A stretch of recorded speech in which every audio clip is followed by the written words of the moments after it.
हम हमेशा से अपने बड़े बुजुर्गों से ये सुनते आ रहे हैं कि हमें दान पुण्य अवश्य करने चाहिए।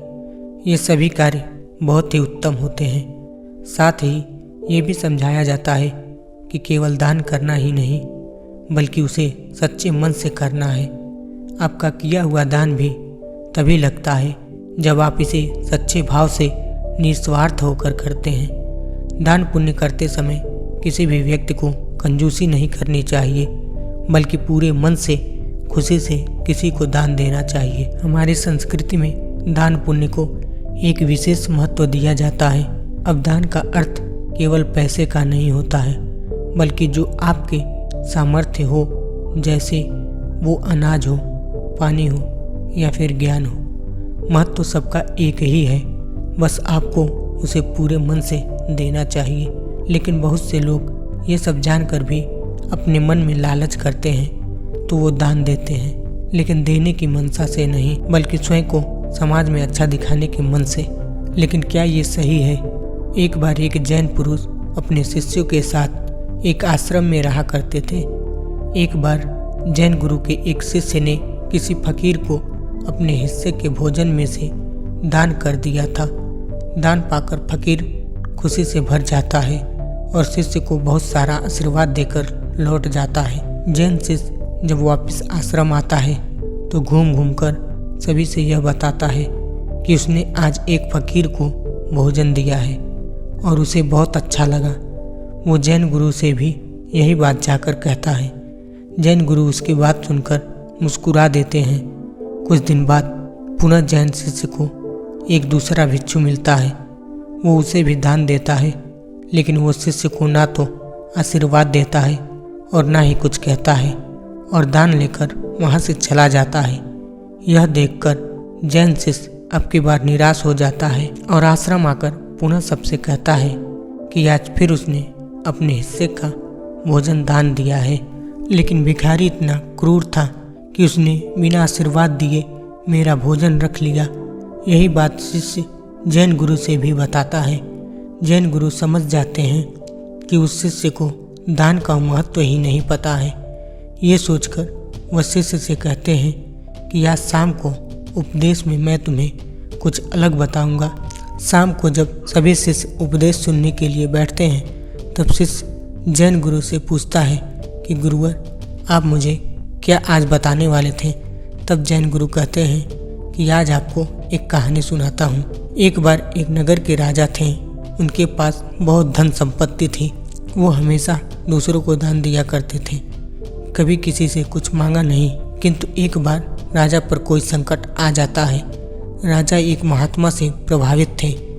वो उनके शिष्य थे। जब वो अपनी समस्या लेकर महात्मा जी के पास जाते हैं तब महात्मा राजा को एक सुझाव देते हुए कहते हैं कि वो किसी भी भिखारी से भिक्षा मांगे तो उनके समस्या का समाधान हो जाएगा। ये सुन राजा महात्मा के आश्रम से निकल जाते हैं। राजा जैसे ही रास्ते में जाते हैं उसे एक किसान दिख जाता है जो अपना अनाज लेकर घर की तरफ जा रहा था। किसान राजा को देखकर प्रणाम करता है। तब राजा किसान से कहता है कि मुझे आपसे कुछ चाहिए, क्या आप मुझे देंगे? यह सुन किसान हैरानी से भर जाता है कि भला मैं आपको क्या दे सकता हूँ। यह सुनकर राजा कहते हैं कि मुझे जो चाहिए वो आप दे सकते हैं, कृपया कर आप मुझे कुछ भिक्षा दें। यह सुनते ही किसान मन ही मन सोचने लगता है कि राजा को हुआ क्या है, हमें देने की जगह उल्टा हमसे मांग रहे हैं। उन्हें सब दे दिया तो मैं क्या करूँगा। किसान का मन राजा को भिक्षा देने में संकोच कर रहा था, लेकिन वो कुछ बोल भी नहीं सकता था क्योंकि वो नगर के राजा थे। किसान कहता है कि भला मैं आपको क्या भिक्षा दूँ। यह सुनकर राजा कहते हैं कि जो आपकी इच्छा वो मुझे दे दीजिए, मुझे बस भिक्षा चाहिए। यह सुनकर अब किसान के पास कोई मार्ग नहीं बचता है। अब किसान स्वयं की अनाज की पोटली से अनाज देने के लिए हाथ डालता है, लेकिन तभी उसके मन में आता है कि राजा के पास पहले से ही सब कुछ है। उन्हें थोड़ा सा ही अनाज देता हूँ, उससे मेरा भी अनाज खत्म नहीं होगा और मेरा नाम भी हो जाएगा कि मैंने राजा को भिक्षा दी। ये सोचकर किसान राजा को पोटली से एक मुट्ठी अनाज निकालकर दे देता है। राजा अपनी झोली में किसान से भिक्षा लेकर रख लेते हैं और अपने पास से एक पोटली किसान को दे देते हैं और किसान को धन्यवाद देकर चले जाते हैं। जब राजा चले जाते हैं तब किसान सोचता है कि राजा ने इस पोटली में ऐसा क्या दिए हैं। फिर वो पोटली को खोलकर देखने लगता है। जब किसान पोटली खोलता है तब देखता है कि उसमें कई सारे सोने चांदी जवाहरात हीरे थे। तब किसान हैरान हो जाता है और सोचता है कि राजा ने एक मुट्ठी अनाज के लिए मुझे इतना धन दे दिया, जबकि मैंने उन्हें सही से अनाज तक नहीं दे पाया। यह सोचकर अब किसान को बहुत अफसोस हो रहा था कि अगर उसने कंजूसी नहीं की होती, स्वार्थी बनकर नहीं सोचा होता और ज़्यादा अनाज राजा को दिया होता तो मुझे और अधिक सोना मिला होता। लेकिन अब तो राजा जा चुके थे। फिर किसान भी चुपचाप घर लौट जाता है।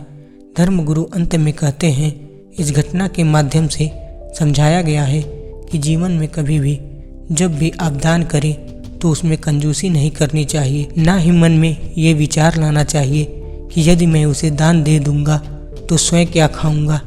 यदि आप इस सोच के साथ दान देते हैं तो आपका ये दान व्यर्थ है। इससे अच्छा है कि आप उसे दान ना दें। बहुत सीधी सी बात है कि जब भी आप किसी को कुछ देते हैं तो पूरे सच्चे मन और सच्चे भाव से देने की मनसा रखते हुए दें। आपका ये दान उत्तम दान की श्रेणी में आता है। आपके पास यदि थोड़ा है तो आप अपने सामर्थ्य के अनुसार दान दें। ऐसा करने से हमारे पुण्य कर्म में बढ़ोतरी होती है। यदि आप दान करके सभी को उस बारे में कहते हैं, अपने स्वयं की बढ़ाई करते हैं, तो ये दान पुण्य की श्रेणी में नहीं आता है।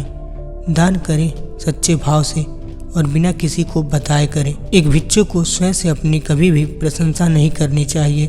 हमारा कर्म है कि हम सभी का कल्याण करें, यही हमारा कर्तव्य है। जैन गुरु की यह बात सुनकर उस शिष्य को समझ आ जाता है कि उसे भी एक भिक्षु का दायित्व समझना चाहिए। धन्यवाद।